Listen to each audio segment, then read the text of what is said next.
Jenny, hinihingi ko rin na kung meron ka man na sama ng loob kay Jorelyn, makukuha mo ba yun na patawarin mo rin siya? Siguro po hindi pa po ngayon. Okay. Pero, mahahanap mo, ang ina-advise ko lang sa'yo, kung ready ka na magpatawad, patawarin mo rin siya. Kasi bawat tao na dumarating sa buhay natin, merong itinuturo sa'yo. I-release lang natin yung shock, yung stress, yung trauma. Sa katawan mo, pati na dyan sa bata na yan.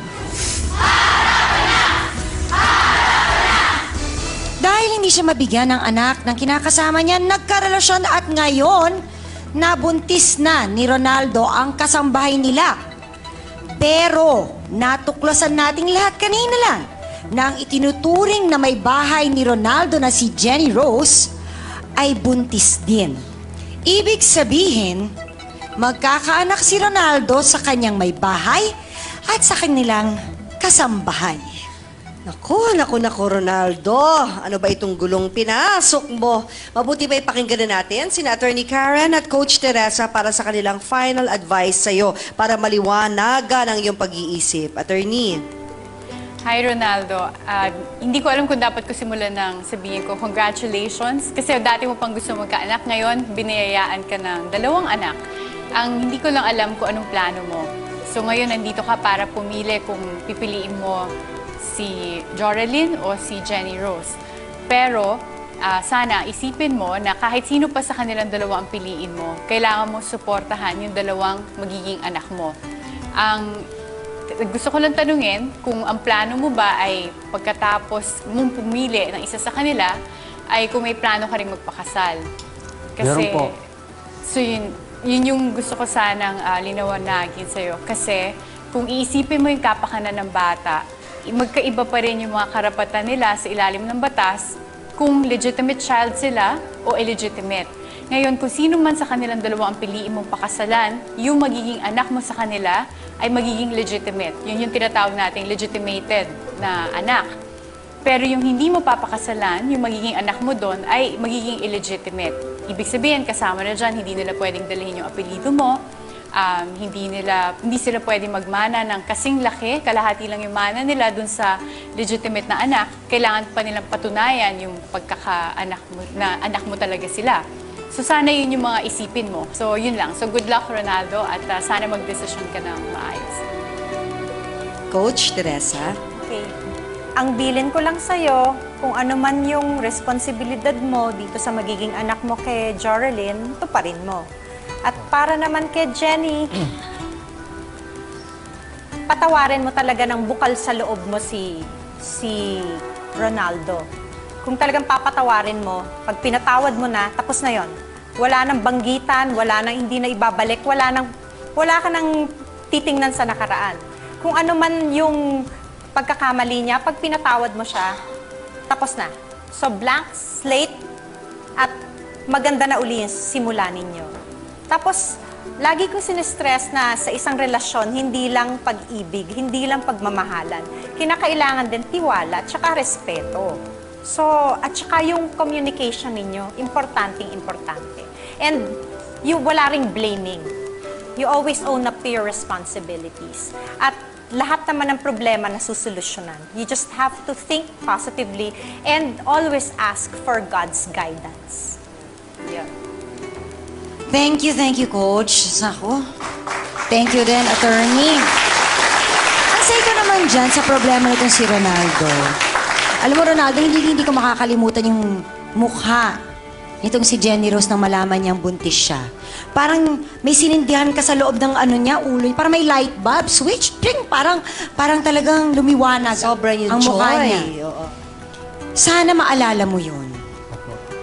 Simula ngayon. At sana hindi mo kahit kailan makalimutan kung sino man sa kanilang pipiliin mo. So ngayon, gusto mong maging ama. Opo. Alam mo, hindi madaling maging ama. Madaling maging tatay. Biological father. Madali yun. Yun nga ang masaya eh. Madali gumawa ng baby. Madali gumawa Gusto ng mo. baby, pero mahirap magpakaama. Ang pagiging ama ay hindi kung kailan gusto mo lang, kung kailan trip mo lang, ama ka. Hindi, araw-araw yan, 24 hours a day, natulog ka, kay hindi ka natulog, kay pagod ka sa trabaho, kay may sakit ka, ikaw ay ama. At yan, Forever. forever, habang buhay. Kahit napakasal na ang mga anak mo, ama ka pa rin. So yan ang sanang hindi mo makalimutan. Hindi biro itong pinasok mo. Opo. Si Joraline, magkakaanak ka rin sa kanya. So tandaan mo, hindi lang siya ang asikasuhin mo dahil may magkakaanak ka kay Joraline. 2 beses siyang ama. 2 beses, magkasunod na magkasunod. So hindi lang sustento ang sasabihin ko sa'yo na kailangan mo ibigay. Kung hindi, kailangan nandun ka rin sa buhay ng anak mo kay Joraline. Dahil syempre kailangan ng ama nitong batang to. Hindi pwedeng lalaki siya nang wala yung kanyang ama na sustento lang. Thank you, Gels. Agree ako sa lahat ng sinabi ni Jelly, pati yung ating life coach at si attorney. Attorney, agree ako sa'yo na dapat nating i-congratulate talaga si Jenny. Congratulations, Jenny. Ang tagal mo nang inasam. Dote mo yung mukha mo, it lights up. Diba? At mag-lie-low ka. Kasi diba, sabi mo, umaga-umaga, wala ka na, babalik ka, gabing-gabi na. Ngayon na ikaw ay nagdadalang tao, Ikaw na ingatan lumakad. natin yan. Diba? Ang tagal-tagal mo nang hinintay yan. Ay, dali, wag mo, wag mo na. Hindi, ko na sabihin. Hindi ngayon na! Sila. Pambihira. Excited naman itong isang... Ikaw mag-doble effort ka sa babuyan nyo. Di ba? Medyo pagpahingin mo ng konti si Jenny. Kasi di ba, ingatan nyo yan. Tagal nyo hinintay, di ba? Para maging safe ang kanyang pregnancy and delivery. Less complicated sana kung hindi mo nabuntis itong si Joraline. Pero dahil nandyan na, Joraline, bata ka pa, 19 years old, kahit ano mangyari, huwag kang mag-iisip ng anumang dahilan para hindi mo ituloy yan. Ituloy mo yan, ha? Blessing yan. Kahit sabi mo pang wrong timing, nakokonsensya ka, hindi mo sinasadya, hindi mo ina-expect, baby pa rin yan. So, ang gusto ko na ipayo sa'yo, bilang isang 19-year-old, di ba, huwag mong pabayaan na masira ng experience na ito kung ano ka ngayon. Diba? Kasi hindi pa naman end of the world. Actually, it's the beginning, diba? Magiging nanay ka. And I'm sure after this experience, mas magiging maingat ka na sa mga relasyon mo. Pumili ka na, ha, ng iyong magiging karelasyon. Oo, diba? Less complicated, the better. Mas masaya ang buhay, pwede Oo, naman. diba? Ba't tayo Isa-isa kailangan lang. ng Wala kang problema? kaaga. Oh my gosh. Oo, diba? O, Ronaldo, I'm sure, alam mo na kung anong desisyon mo. Hihintayin na lang namin na sabihin mo sa amin at sa taong bayan kung ano yung naging desisyon mo. At bago natin alamin ang final decision ni Ronaldo, alamin muna natin ang final opinion ng taong bayan. Ito pa rin ang tanong. Sino ba ang dapat mahalin ni Ronaldo? Ang kanyang may bahay na si Jenny Rose o ang kanyang kasambahay na si Joraline? Using your vote pad, i-press nyo lang ang A kung boto kayo sa may bahay na si Jenny Rose or B naman kung boto kayo sa kasambahay na si Joraline. Taong bayan, vote na. At hanggang sa sandaling ito, pwede pa rin bumoto ang mga taong bayan na nasa kanilang mga tahanan sa pamamagitan ng ating online opinion meter. Mag-log on lang kayo sa www.facebook.com/facethepeople o kaya naman ay sa www.tv5.com.ph/show/facethepeople.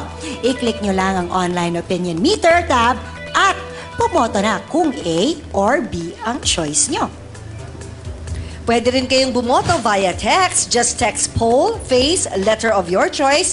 Kung A or B, then send to 5656. Boto na mga kapatid. Sa 5656 nyo yan isi-send. At eto na ang resulta ng opinion meter natin dito sa studio. At talaga namang may 2% pa si Inday, pero si Ma'am ay nagwagi sa 98%. Wagi si ma'am. 98% overwhelming. Salamat. Wagi na nga siya dahil siya ay nabuntis. Oo. Napili pa siya ng taong bayan. Yes, at ang online opinion meter natin, may resulta na rin.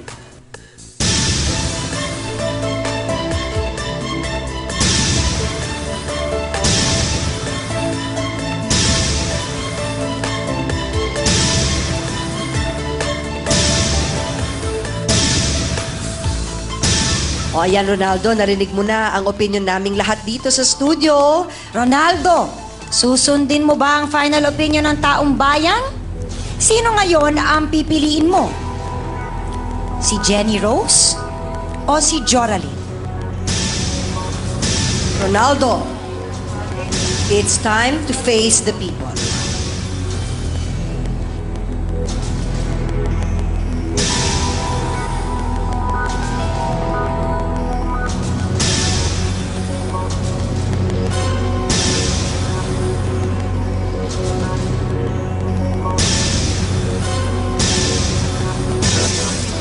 Nakapag-desisyon na po ako.